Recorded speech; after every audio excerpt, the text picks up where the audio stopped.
일주일 넘게 위세를 펼쳐온 북극 한파는 물러가고 있지만 곳곳에서 또 폭우가 내리기 시작하는 등 오늘부터 25일까지 약 3,700만 명이 홍수 위협에 노출될 것으로 전망됐습니다. 오늘 뉴햄프셔주에서는 공화당 대선 경선의 분수령인 프라이머리가 치러졌습니다. 메트로폴리탄 교통국이 지하철 플랫폼에서의 무차별 밀치기 공격 방지를 위해서 차단막을 설치하기 시작했습니다. 뉴욕시가 의료 부채를 탕감하는 프로젝트에 1,800만 달러를 투입하기로 결정했습니다. 세금 보고 시즌이 다가온 가운데 미국에서 현재 개인이 체납한 세금이 역대 최고 수준에 달했습니다. 이상은 이 시각 주요 뉴스입니다. 시청자 여러분 안녕하십니까? KBN 뉴스입니다. 미 전역에서 일주일 넘게 위세를 펼쳐온 북극 한파는 물러가고 있습니다. 그런데 곳곳에서는 또 폭우가 내리기 시작하는 등 기후 위협은 여전히 지속되고 있습니다. 오동윤 기자가 보도합니다. 기상청에 따르면 캐나다에서 내려온 북극 기단이 남쪽으로 더 이상 내려오지 않으면서 미 전역의 기온은 상승하고 있습니다. 오늘부터는 기온이 평년 수준을 되찾고 이번 주까지는 점차 오를 것으로 관측되었습니다. 하지만 추위가 물러가는 대신 캘리포니아 북서부, 오데오 연안, 텍사스, 미시시피강 하류 지역에는 폭우나 진눈깨비가 내리며 홍수 위험이 커졌습니다. 특히 남부 지역은 거대한 북극 고기압이 미 동부 쪽으로 빠져나가면서 멕시코만에서 남부 평원 쪽으로 긴 띠 형태의 뜨거운 습기가 유입되고 있어 위험이 큰 상황입니다. 이에 따라 텍사스 남부 지역에는 오전부터 폭우가 시작되었고 오클라호마, 캔자스, 아칸소, 미주리 등의 북부 지역에는 진눈깨비가 내리고 있습니다. 기온이 오르면서 이런 진눈깨비는 많은 양의 비로 이어질 것으로 관측되었습니다. 캘리포니아 북서부에는 태평양에서 발달한 전선의 영향으로 며칠간 폭우가 예상되고 남부 지역에도 불안정한 날씨가 이어질 것으로 보입니다. 시에라 네바다 산맥에는 많은 눈이 예보되었습니다. CNN은 오늘부터 25일까지 나흘 동안 미 걸프만 연안과 남동부 지역에 약 3,700만 명이 폭우와 홍수 위협에 노출될 것이라고 보도했습니다. KBN 뉴스 오동윤입니다. 오늘 뉴햄프셔주에서는 공화당 대선 경선의 분수령인 프라이머리가 치러졌습니다. 트럼프 전 대통령과 니키 헤일리 전 유엔 대사가 양자 대결을 벌이고 있는데 대세론의 쐐기를 박을지 역전극이 펼쳐질지 관심이 주목되고 있습니다. 오늘 뉴햄프셔의 소규모 마을 딕스빌 노치에서는 공화당 프라이머리에서 유권자 6명이 모두 니키 헤일리 전 대사에게 몰표를 던졌습니다. 뉴햄프셔주 프라이머리는 투표소별로 오전 6시부터 8시 사이에 시작해 오후 7시에서 8시 사이 끝이 났습니다. 공화당 프라이머리에서는 트럼프 전 대통령과 니키 헤일리 전 유엔 대사가 양자 대결을 벌이고 있습니다. 일주일여 전 아이오와주 코커스에서 과반 지지로 승리한 트럼프 전 대통령이 뉴햄프셔주 프라이머리에서도 확실하게 승리할 경우 대세론의 쐐기를 받게 됩니다. 반면 헤일리 전 대사가 트럼프 전 대통령을 상대로 이기거나 근소한 차이로 질 경우 경선 동력을 계속 유지할 수 있습니다. 이렇게 되면 트럼프 전 대통령과의 대결을 다음 달 24일 헤일리 대사의 고향인 사우스캐롤라이나까지 끌고 갈 수 있지만 두 자릿수 이상의 득표율 차로 질 경우 당내에서 사퇴 압박 수위가 높아질 것으로 전망되고 있습니다. 한편 바이든 대통령이 참여하지 않는 민주당 뉴햄프셔 경선에서는 일부 지지자들이 이름 쓰기 운동을 진행하고 있습니다. 뉴햄프셔 프라이머리 투표용지에는 21명의 후보가 이름을 올렸는데 딘 필립스 하원 의원이 그나마 주목받는 후보로 꼽히고 있습니다. USA 투데이는 바이든 대통령이 빠진 상황에서도 뉴햄프셔 프라이머리 승리를 예측했습니다. 인공지능을 활용한 가짜 이미지나 오디오, 비디오가 선거운동에 악용되는 사례가 발생하고 있습니다. 뉴햄프셔주 프라이머리에 앞서 주민들에게 바이든 대통령의 가짜 목소리가 담긴 전화가 걸려와 논란이 되고 있습니다. NBC 방송에 따르면 뉴햄프셔 프라이머리 하루 전인 어제 민주당 당원들에게는 투표 거부를 독려하는 바이든 대통령의 가짜 목소리를 담은 전화가 기승을 부렸습니다.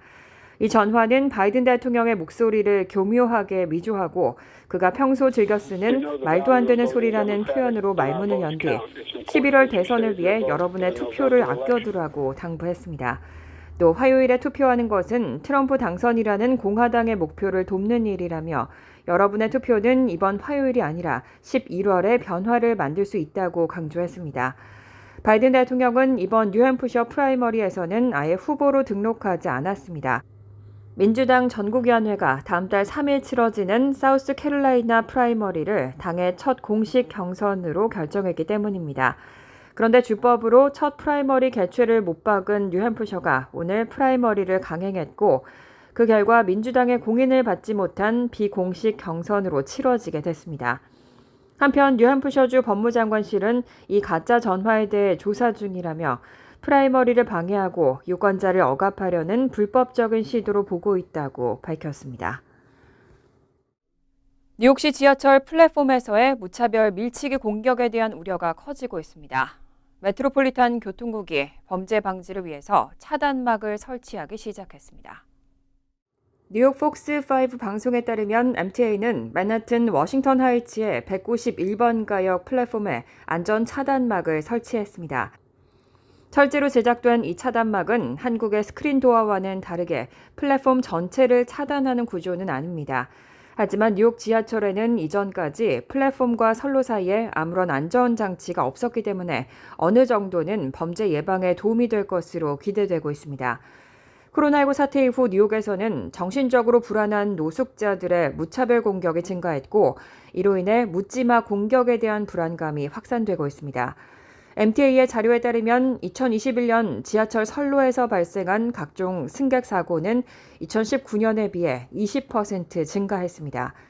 MTA는 현재 191번가 역을 포함한 총 4곳의 지하철역에 차단막을 시험 설치하고 그 효과를 분석할 계획입니다. 범죄 예방 효과가 입증된다면 MTA는 뉴욕시 전체 지하철역에 차단막을 설치할 예정입니다. 뉴욕시가 의료 부채를 탕감하는 프로젝트에 1,800만 달러를 투입하기로 결정했습니다.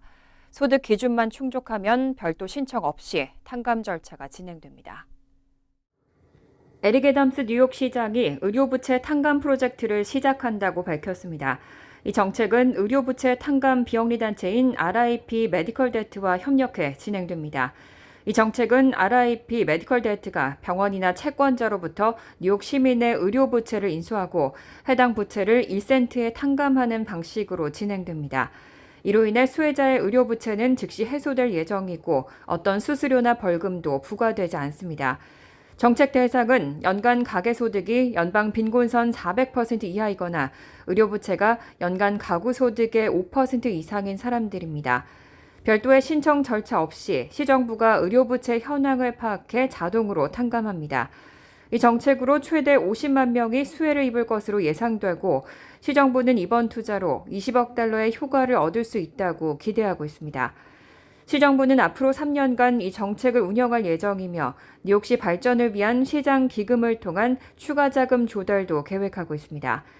또 이 프로젝트에 동참하고자 하는 뉴욕 시민은 온라인으로 기부할 수 있습니다. 시정부에 따르면 전국적으로 1억 명 이상이 의료 부채를 지고 있고 총액은 1,950억 달러, 이 중 흑인이 50%, 라틴계가 35%를 차지합니다. 올해 세금 보고 시즌이 다가왔는데요. 미국에서 현재 개인이 체납한 세금이 역대 최고 수준에 달했습니다. 월스트리트저널에 따르면 2022년 말 기준으로 세금을 연체한 납세자가 1,860만 명으로 총 3,160억 달러의 세금이 미납된 상태입니다. 2019년 9월에 1,680만 명, 3,080억 달러보다 증가한 수치입니다. 그런데 이 중 고액 체납자는 많지 않습니다. 체납자 중 대부분은 소액 체납자로 1,000달러 미만 체납자가 500만 명, 1,000에서 5,000달러 체납자가 600만 명 이상입니다. 전문가들은 고임금 일자리나 투자 이익으로 인한 원천 징수되지 않은 세금 미납이 주요 원인이라고 설명했습니다.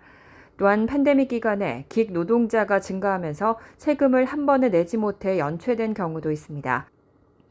또 팬데믹 동안 IRS가 체납된 세금에 대한 안내를 축소했기 때문에 많은 납세자가 체납 사실을 인지하지 못한 경우도 있었습니다. 이에 대응해 IRS는 2020-2021년 과세연도 체납자에 대해 벌금을 감면하기로 했습니다. 미납 세금이 10만 달러 미만인 개인 및 기업이 대상입니다. 다만 2022년 과세연도부터는 평소와 같이 업무가 진행될 예정입니다. 특히 IRS는 보다 공격적인 절차를 밟을 것으로 예상됩니다. 월스트리트저널은 IRS가 나서기 전에 미리 세금을 납부하거나 IRS와 협상할 것을 권장하고 있습니다. 우유 속 당 성분을 분해하는 효소인 락타아제는 보통 신생아 때 많이 분비되다가 성장하면서 점차 줄어드는데요. 이 락타아제가 부족한 사람이 우유를 마시면 제2형 당뇨병 위험이 30% 감소한다는 연구 결과가 나와 눈길을 끌고 있습니다. 알베르트 아인슈타인 의대의 치치빈 박사팀은 오늘 과학저널 네이처 신진대사에서 락타아제가 부족한 사람이 우유를 마실 경우 제2형 당뇨병 위험이 30% 감소한다는 결과를 발표했습니다. 연구는 히스패닉 공동체 건강연구, 라틴계 연구 참가자 12,653명을 대상으로 실시됐습니다. 락타아제는 보통 신생아 때 많이 분비되다가 성장하면서 줄어드는데 반면 일부 성인은 락타아제 지속성 유전자형을 가져 성인이 돼도 고유당 음식을 쉽게 소화할 수 있습니다. 반면 락타아제 비지속성 유전자형인 대다수 성인은 많은 경우 유당 불내증을 보입니다. 그런데 연구에서 락타아제 비지속성 성인들은 하루 우유 섭취량이 한 컵씩 증가할 때마다 제2형 당뇨병 위험이 약 30% 감소하는 것으로 나타났습니다. 반면 락타아제 지속성 유전자형을 가진 성인들은 유의미한 연관성을 보이지 않았습니다. 연구팀은 이 연관성을 영국 바이오뱅크 참여자 16만 7,172명의 데이터를 통해서도 검증했습니다. 연구 결과는 우유 섭취가 락타아제 유전자형에 따라 사람들의 장내 미생물 구성과 혈중 대사물질에 영향을 미칠 수 있고 특히 락타아제 분비가 부족한 사람들에게는 제2형 당뇨병 예방에 효과적일 수 있음을 시사하고 있습니다. 할리우드 스타 배우 리즈 위더스푼이 쌓인 눈을 이용해 음료를 만드는 영상을 틱톡에 올려 주목을 받았는데요. 이렇게 눈을 먹는 것이 안전한지에 대해 누리꾼들 사이에서는 논쟁이 일어났습니다. 워싱턴 포스트에 따르면 배우 리즈 위더스푼은 최근 자신의 틱톡 계정에 눈 오는 날은 초코치노를 먹는 날이라는 제목의 영상을 올렸습니다. 위더스푼은 영상에서 내슈빌 자신의 집에서 야외 그릴에 쌓여있는 눈을 컵에 담고 캐러멜과 초콜릿 시럽, 커피를 넣어 섞어 먹으며 정말 맛있다고 말했습니다. 하지만 영상이 올라온 뒤 얼마 지나지 않아 눈을 먹는 것이 건강에 좋지 않다며 우려하는 댓글들이 쏟아졌습니다. 논란이 커지면서 위더스푼은 이에 대응해 관련 영상 3편을 추가로 올리고 눈을 먹는 것이 문제가 없다고 주장했습니다. 특히 눈을 전자레인지에 돌려 녹은 눈의 물을 보여주며 불순물이 없고 깨끗하다고 강조했습니다. 눈을 소량 섭취하는 것은 과학적으로 건강에 큰 문제가 없는 것으로 알려져 있습니다. 전문가들은 눈에 오염물질이 포함될 수 있다면서도 대부분의 과학자들은 섭취했을 때 위험한 양은 아니라는 데 동의하고 있습니다. 다만 과학 전문 기자 제이슨 비텔은 2022년 워싱턴 포스트에 기고한 글에서 막 시작된 눈은 공기 중 오염물을 흡수했을 가능성이 있기 때문에 1시간에서 2시간 정도 지난 눈을 먹는 것이 낫다고 조언했습니다. 간추린 소식입니다. 재외동포청이 전 세계 1,460여 개 한글학교 지원을 대폭 강화한다고 밝혔습니다.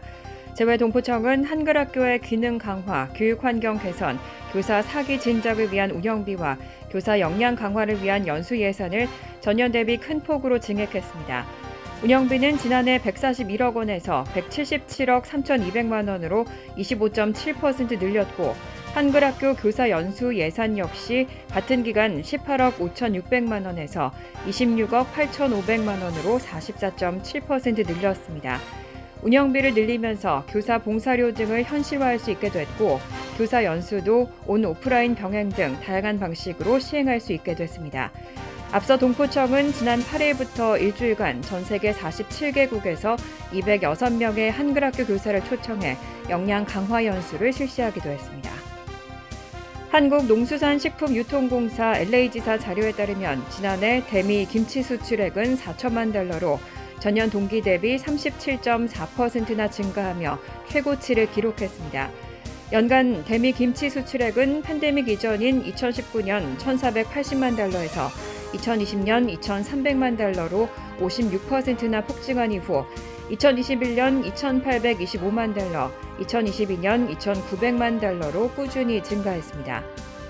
K-드라마와 콘텐츠를 통해 K-푸드 열풍이 불면서 김치가 타인종들 사이에 대표적인 K-푸드 건강식으로 인식된 것이 김치 수출 증가에 한몫을 했습니다.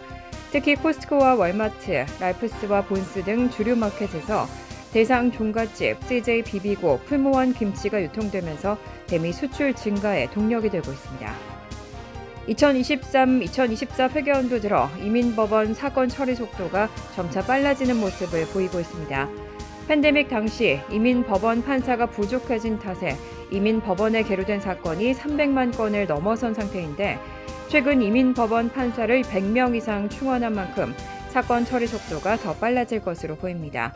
시라큐스대 산하 업무기록평가 정보센터에 따르면 2023-2024 회계연도 첫 3개월간 약 20만 건에 달하는 사건이 종결 처리된 것으로 나타났습니다. 이민법원에 신규 접수된 사건은 총 68만 6,298건이었는데 19만 8,569건이 종결 처리됐습니다. 1년 전 같은 기간 이민법원에서 종결 처리된 사건이 13만 2천 건이었던 것과 비교하면 사건 처리 속도가 50% 빨라진 셈입니다. 캐시 호컬 뉴욕 주지사는 뉴욕 내 2천여 곳으로 추산되는 불법 마리화나 판매소를 단속할 예정이라고 밝혔습니다. 호컬 주지사가 제안한 것은 폐쇄 전 업주를 압박하기 위한 것으로 현재 $4,000에서 $2만 달러 선인 벌금을 $8,000에서 $4만 달러 선으로 인상할 계획입니다. 판매소 운영비처럼 여겨져 왔던 벌금에 대한 인식을 상점의 존폐 여부를 가릴 정도까지 올려야 한다는 취지입니다. 환율과 증권 소식입니다.